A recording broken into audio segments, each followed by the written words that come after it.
飛騨は米どころでもあって、美味しいお米を使った美味しいお菓子を作りたい。米粉のバームクーヘンしっかりと美味しかったので、いつもいただいて食べてて美味しかったので、米粉のしっとり感がすごい好きです。小麦粉と違って中がしっとり。小麦粉じゃなくて米の時代が来るって多分先を読んで、バームクーヘン米粉でできるかもしれないみたいな感じで、ちょっとこうだんだん考えが広がっていったようです。生菓子だとやっぱり遠方に持って行ったりとかなかなかできなかったりする、手土産になるようなものを作りたいっていうところが最初かな。飛騨のお土産としても使ってもらえればいいなっていうところもあって、飛騨の恵みみんなに届けたいっていうお話で。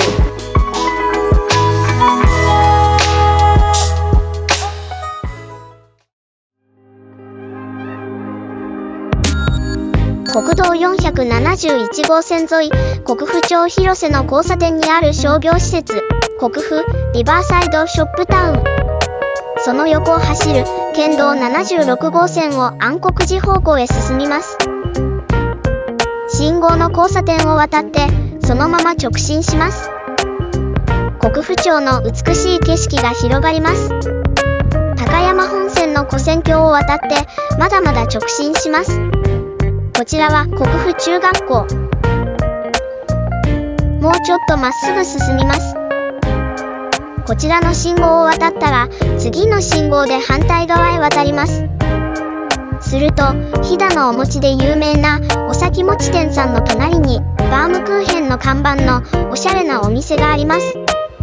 こちらがバームクーヘン専門店、ファボール飛騨。小麦粉ではなく、飛騨コシヒカリの米粉を使った米粉のバームクーヘン屋さんです。そんなバームクーヘン屋さんのお仕事を覗き見してみましょう。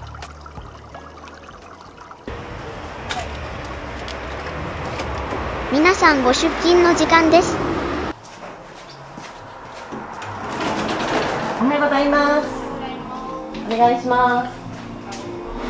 早くから来てやられてますよね。本当にちょっと前ですよ、来たのは。ちょっと前ですよ。あ、そうですか。そんな変わらないですよ。こちらのお店でバームクーヘンの製造から販売まで全てを行っています。飛騨産の米粉を使ったバームクーヘンが店内にたくさんディスプレイされています。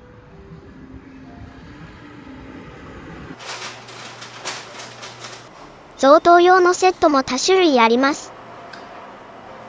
飛騨牛乳で作ったプリンも人気商品です。こちらの店内には大きな窓があって、バームクーヘンを焼いているところを見ることができます。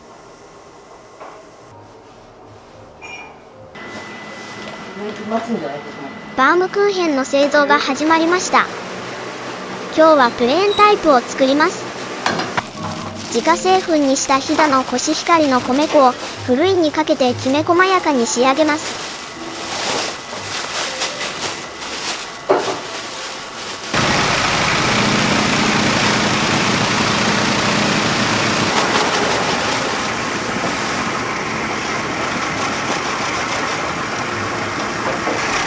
粗い米を選別して上質な米粉だけを使用します。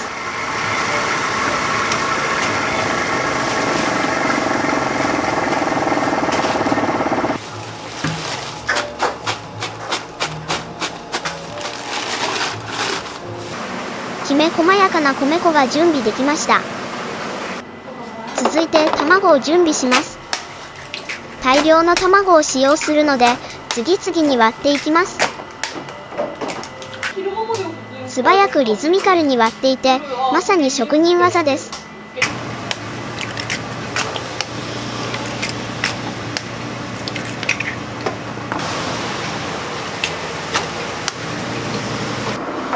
お店の開店準備が整ったので看板を出します。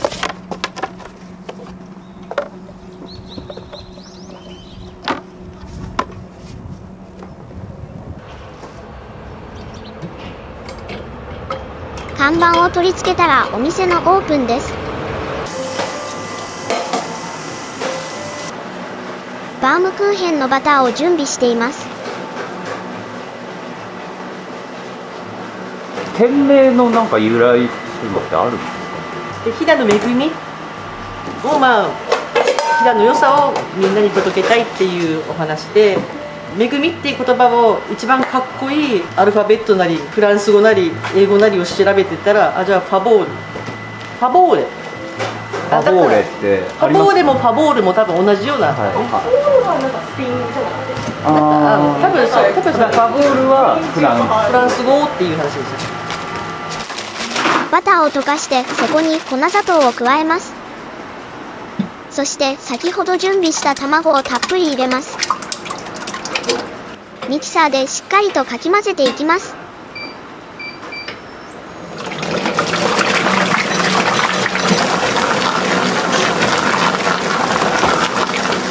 しっかり混ざったら米粉を加えていきます。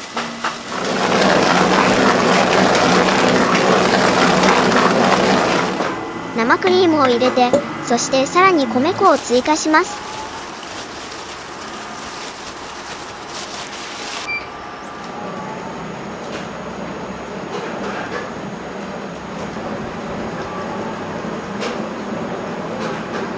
米粉がよくなじむように少しずつ継ぎ足していきます。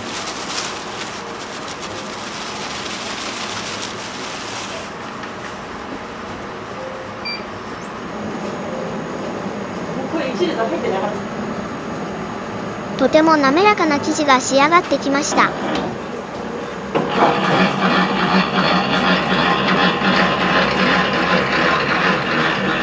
仕上げに上下に混ぜ合わせたら生地の完成です。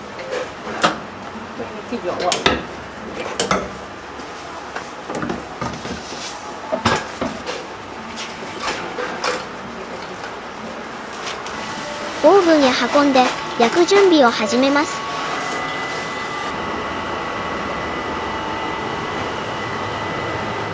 こちらはバームクーヘン専用のオーブン。オーブンのトレーに生地を流し込みます。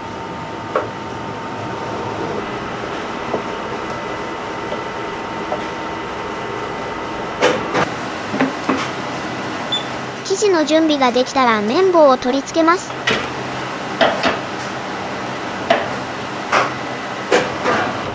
この綿棒に生地を塗ってバームクーヘンを作ります。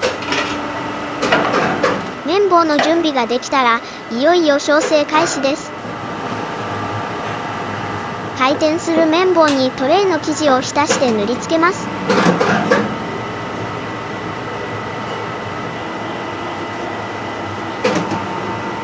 1層目が塗られたら全体が回転して奥から次の綿棒が出てきます。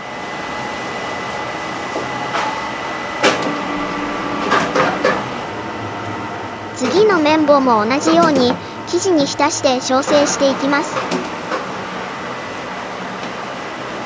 オーブンの上部の遠赤外線でじっくり生地を焼いたら、オーブン下部のガスヒーターでさらにこんがりと焼き上げます。1層目が焼き上がった綿棒も同様に生地に浸して2層目を上塗りし焼き上げていきます。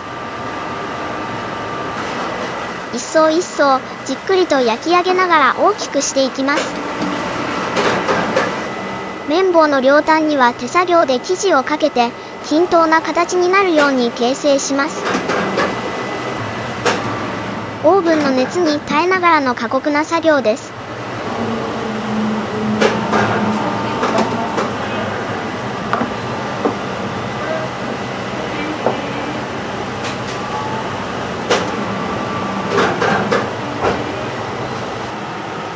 均等に形成しないとひび割れが発生してしまうので、とても慎重に焼き上げる必要があります。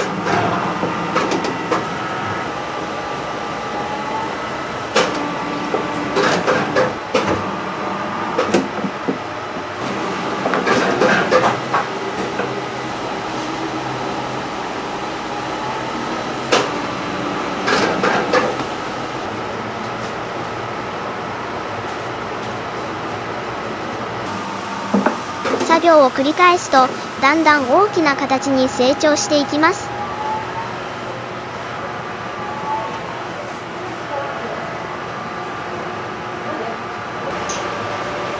25層ほど焼き上げたら、ホールサイズの大きなバームクーヘンが焼き上がります。仕上げに表面に焼き色をつけたら、オーブンから取り出します。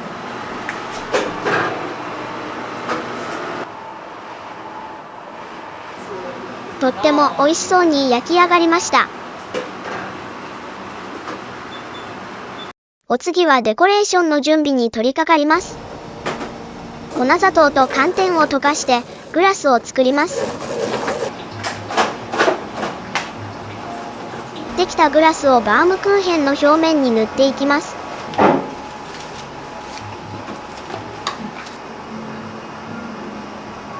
グラスがまるでニスのようにバームクーヘンを美しく装飾します。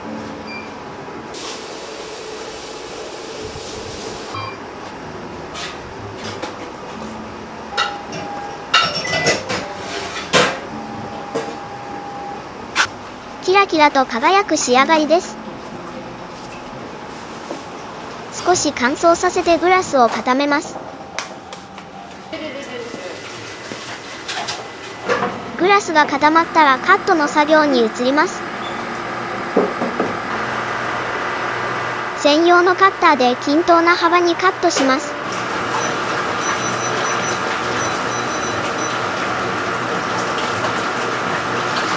割れて崩れないように慎重に刃を抜きます。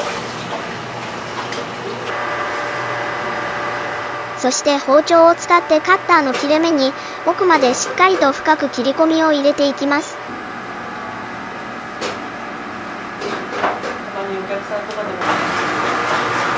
綿棒からきれいに取り外すための重要な工程です。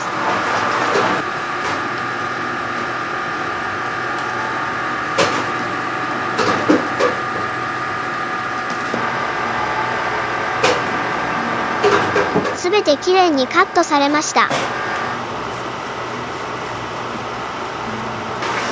次々とバームクーヘンをカットしていきます。カットが済んだらこの状態のまま包装をします。一つ一つ包装紙を巻きつけてラベルを貼り付けます。数が多いので結構大変な作業です。包装が済んだらバームクーヘンの両端をカットします。美しい焼き目の層が姿を現しました。両端をきれいにしたら、いよいよ綿棒から取り外します。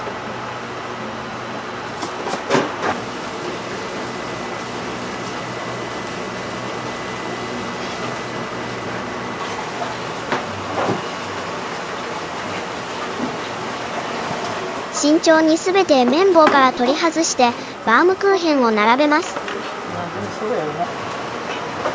芯に残ったペーパーを取り除いて一つ一つ入念に検品していきます。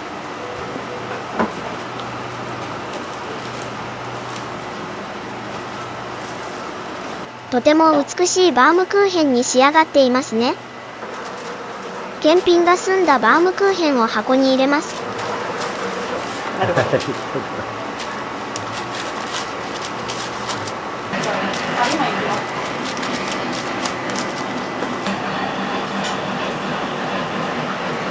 そして出来たてのままフィルムで梱包します。最後に箱に収めたら完成です。シンプルでしっとりとした米粉の優しい味を楽しめる定番の人気商品です。素材の美味しさをとても感じることができ、子供から大人まで多くの方に愛されています。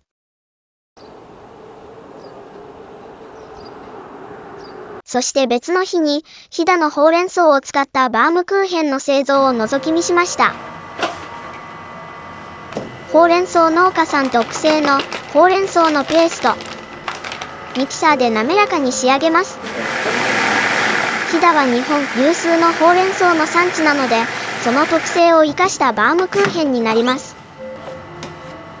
クリームのように滑らかなペーストができました。プレーンと同様にたっぷりのバターと卵を準備します。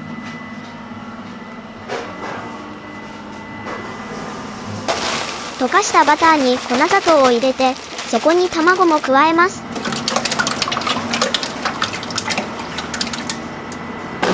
米粉を加えながらミキサーでよくかき混ぜます。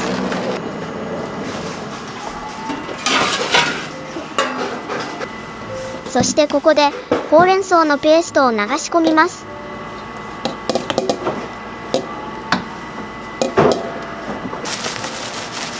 米粉を継ぎ足しながらよくかき混ぜていきます。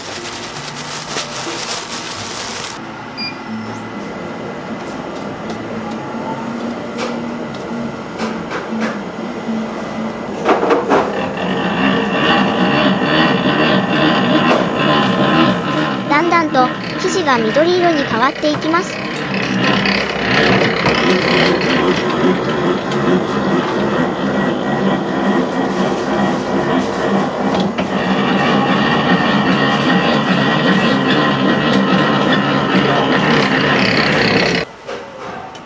鮮やかな緑色の生地ができました。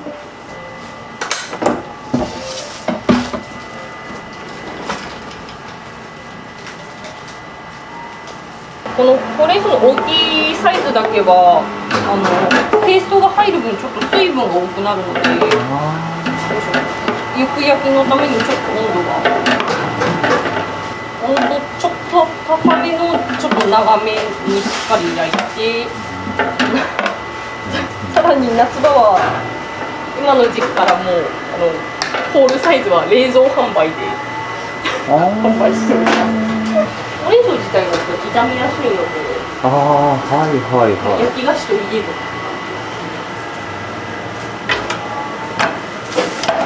ばオーブンに綿棒を取り付けたら焼き始めます。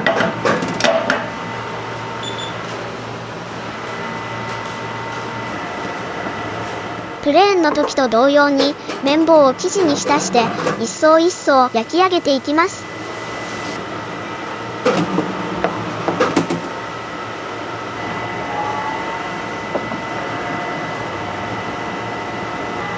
焼き始めるとほうれん草の爽やかな香りが漂ってきます。鮮やかな色合いがとても美しいですね。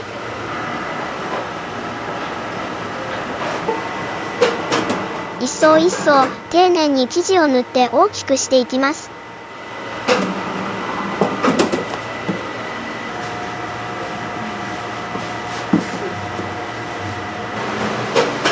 火加減や塗り具合を入念に確認しながら焼いていきます。少しでも工程にミスがあると円が偏ったり割れて落ちてしまうので、とても慎重に調整する必要があります。想像以上にデリケートで職人の技が必要とされます。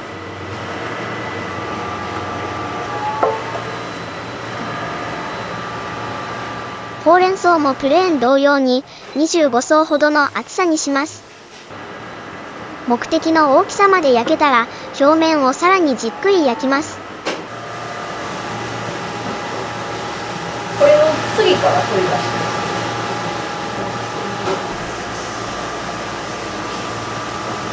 オーブンから取り出して調整が完了です。しばらく冷まして生地を落ち着かせます。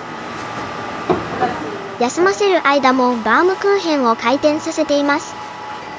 よく見るとゆっくり回転しているのがわかりますね。そしてプレーンと同様にグラスでコーティングします。粉砂糖に寒天を混ぜた特製のグラスです。バームクーヘンを回転させてグラスを塗っていきます。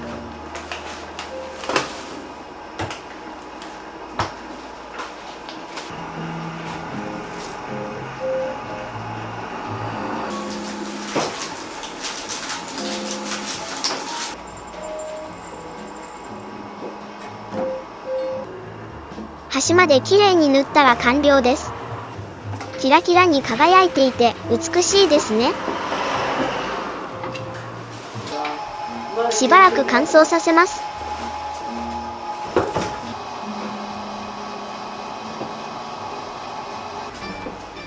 グラスが乾いたらカットの作業に入ります。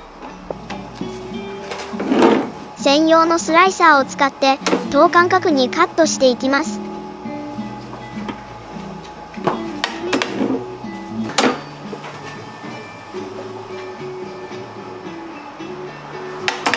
スケールのついたレールでカッターをスライドさせるので、同じ間隔で正確に切ることができます。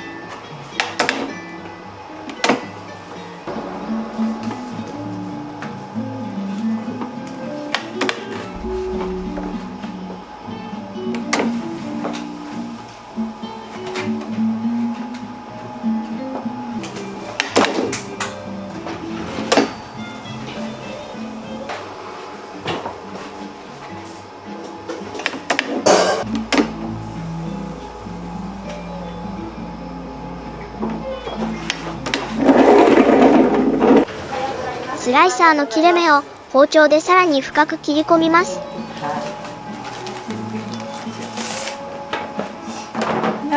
ちゃいやつはこっちで。そうそうそうそ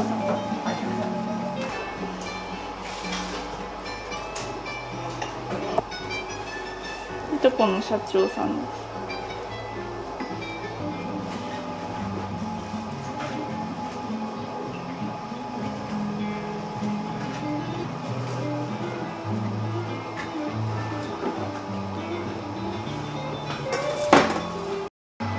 これでカットの作業が完了です。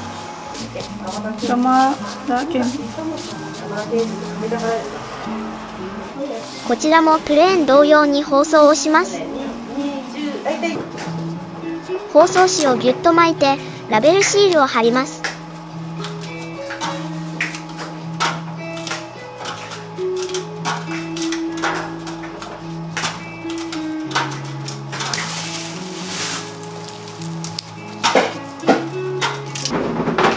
包装が済んだら、いよいよ綿棒から取り外します。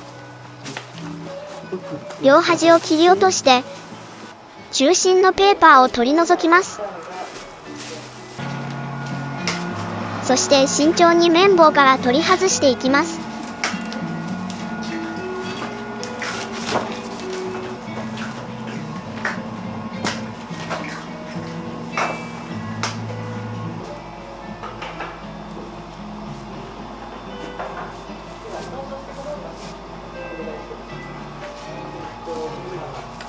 美しい緑の層のバームクーヘン。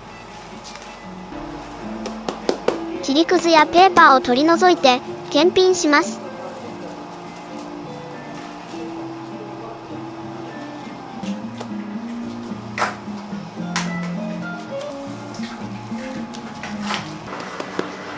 そして再度検品をしてから箱詰めしていきます。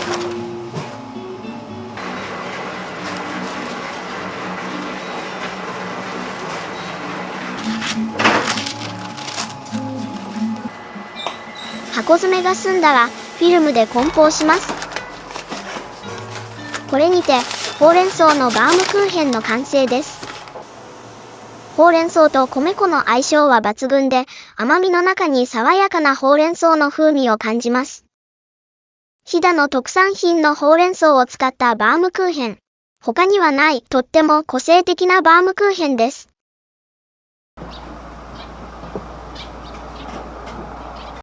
そして今度はハードタイプのバームクーヘンの製造作業を覗き見してきました。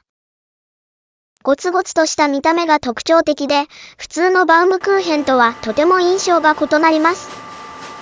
製造方法も今までとは違うところが多く、ちょっと特別なバームクーヘンになります。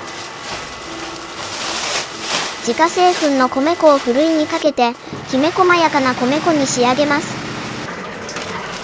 粉砂糖を計量して加えます。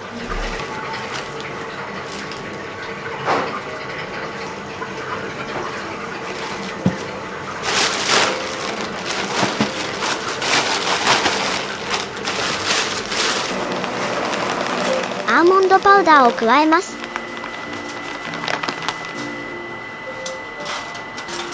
そしてベーキングパウダーを加えたら粉の準備は完了。今までと同様にたくさんの卵を準備します。ハードタイプは卵白を取り除いて水分を調整します。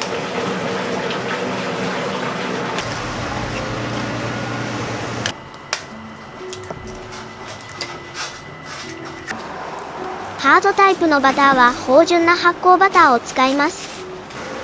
溶かしたバターに水飴を入れて、先ほど準備した粉物を加えます。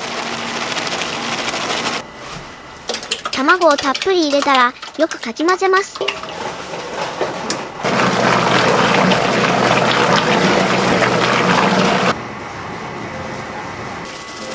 米粉を継ぎ足しながらしっかりと混ぜ合わせます。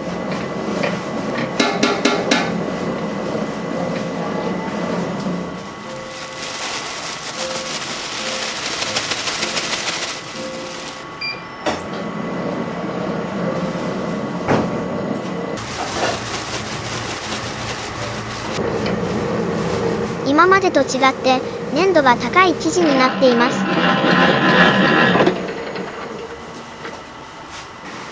しっかりと混ざったら生地の完成です。準備が整ったのでオーブンで焼いていきます。一層一層がこう幅が厚いんですね。でこっちは15層16層ぐらいまで焼いてるんですけど、あっちは多分26層ぐらい。そう薄くて層も多いって感じですね。オーブンのトレーに生地を流し込みます。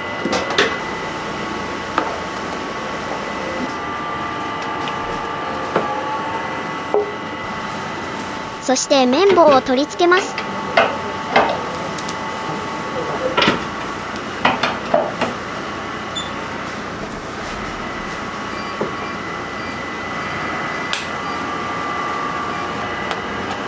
最初は今までと同様に綿棒を生地につけて焼いていきます。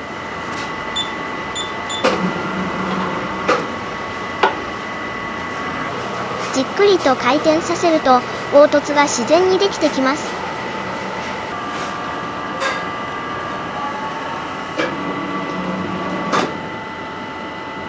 長時間回すことでこの模様が生まれるんですか？そうですね。長時間で割と速いスピードで回すので、スピードも違うんですね。スピードも違いますね。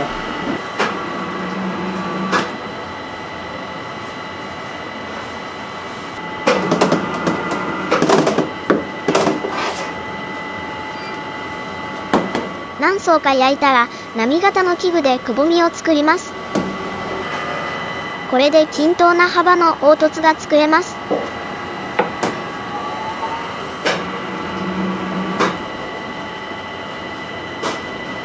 プレーンのタイプより火が弱い火で焼いてるので、焼き目をつけるっていうよりも中に火を通す遠赤外線を、上からと下からとあるんですけど、それだけで焼くって感じ。プレーンの時はこの下にもヒーターがあってそれも使って焼くんですけど、こっちの方が時間がかかるし弱い火でじっくり焼く。じゃあ奥のやつはついてないんですね。そう、ついてない。ついてない。ハードタイプは回転する速度やオーブンの温度までプレーンとは違う技術で焼き上げます。バームクーヘンの起源と考えられているシャコティスという伝統菓子に製造方法が似ています。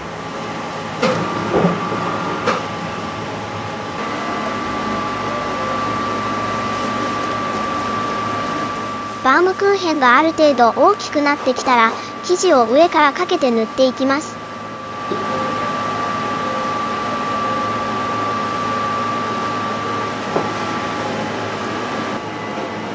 丁寧にくまなく全体に生地をかけます。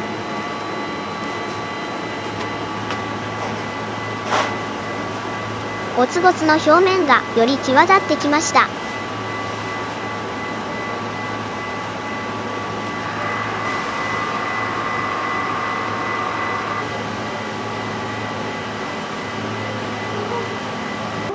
15層ほど焼くと目的の大きさになります。最後に表面に焼き色をつけたらハードタイプの焼成が完了です。オーブンから取り出してラックに並べます。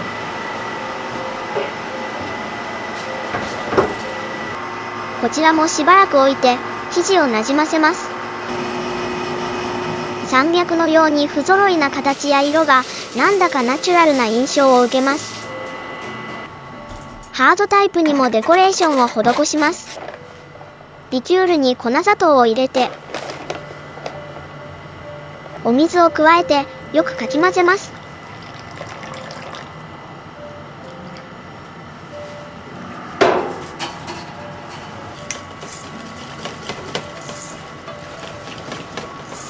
グラスの準備ができました。それをバームクーヘンに塗ります。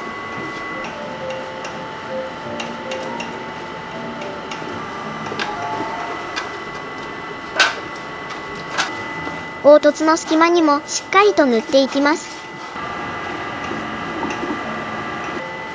グラスが全体に塗れたら粉砂糖をまぶしていきます。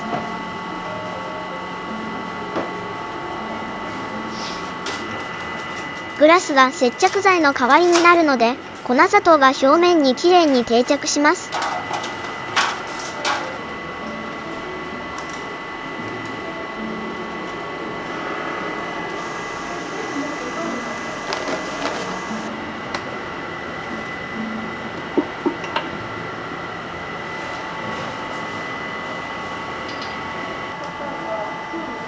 まるで雪の積もった山脈のような、とても美しい仕上がりですね。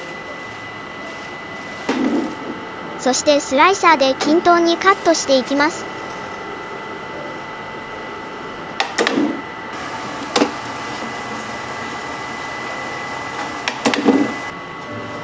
切り口の厚みに差があるので、慎重に刃を入れます。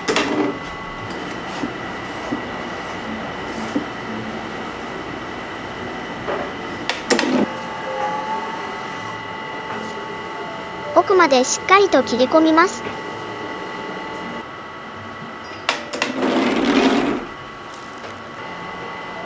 両端を切り落とすと年輪のような美しい模様が現れます。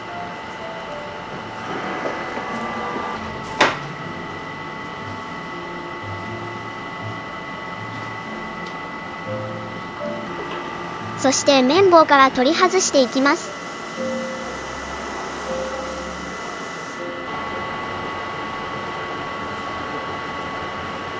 損傷しないように慎重に取り外します。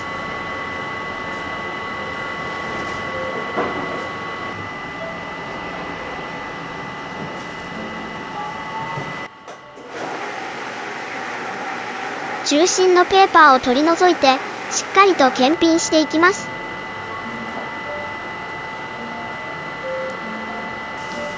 とっても美しくて芸術的なバームクーヘンですね。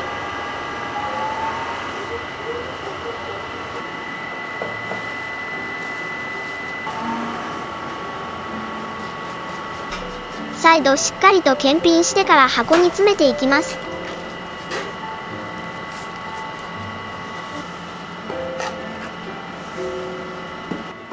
高山から望める雪のかぶった乗鞍岳に似ているので、商品名が乗鞍になりました。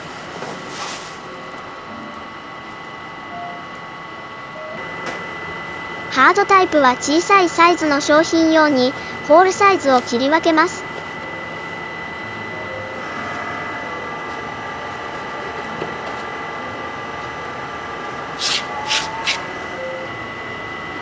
縦側の断面も木目のような美しい模様です。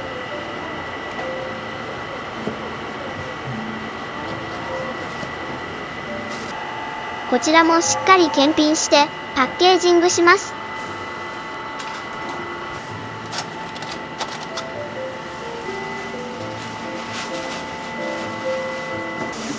ホールタイプもフィルムに入れて密閉します。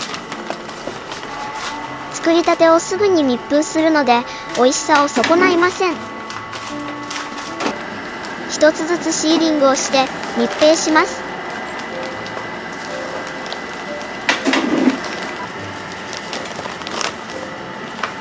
これにてハードタイプの完成です。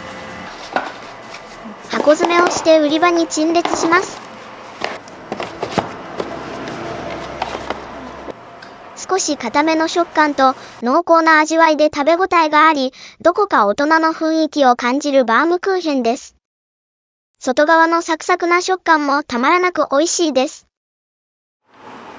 自然豊かな飛騨の国府町で作る米粉のバームクーヘン。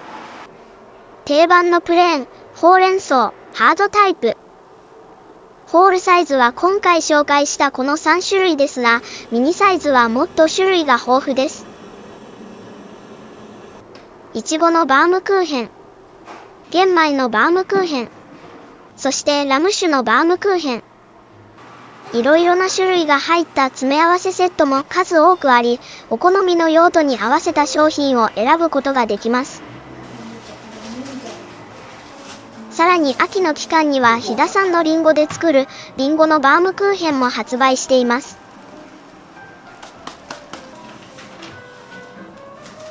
その他にも限定商品がありますので、ホームページなどをチェックしてみてください。ご来店のお客さんにお話を聞いてみました。主人の姉が今度見えるのでお手土産にと思って笑って食べてたりはしたんですけど、お店に来たのは初めてなんです。ああ、飛騨の方、地元の方。そうですそうです。あリンゴのとこの米粉のバームクーヘンがしっとりで美味しかったので、忘年会の景品でもらいました。そうなんです。そうなんです。はい。ありがとうございます。妹のおすすめなんでこうして来ました、ーいつもいただいて食べてて美味しかったので、はい、来たかったのでようやく来ました。米粉のしっとり感がすごい好きです、はい、小麦粉と違って中がしっとりすごくしてて、はい、卵もあんまり癖のない焼き具合ですごい好きです、はい、のりくらがおすすめです実はほうれん草も好きですけどほうれん草も好きですけど、ちょっと一瞬抹茶かと思うはい、感じが結構好きです、ね、でも飛騨のほうれん草で結構こだわってらっしゃって、今日ちょうどそれの仕込みも今、そうなんですか。見せていただいてたんですけど、ほうれん草この辺のやつを使われる。国府の地域の方のそうなんですね。そそうですか。いい時に来たね。ありがとうございます。すいません、ご協力ありがとうございました。ネット注文もあるので、日本全国に発送できます。ホームページのリンクは概要欄まで。毎日本当にたくさんの贈答品の注文があります。優しく上品な味で、見た目にも美しいので、贈り物やお土産として喜んでもらえること間違いないです。飛騨生まれのちょっと特別なバームクーヘン。自然豊かな飛騨の美味しい食材を愛情込めて丁寧に焼き上げていました。これからも飛騨の恵みを多くの方へ伝えてほしいですね。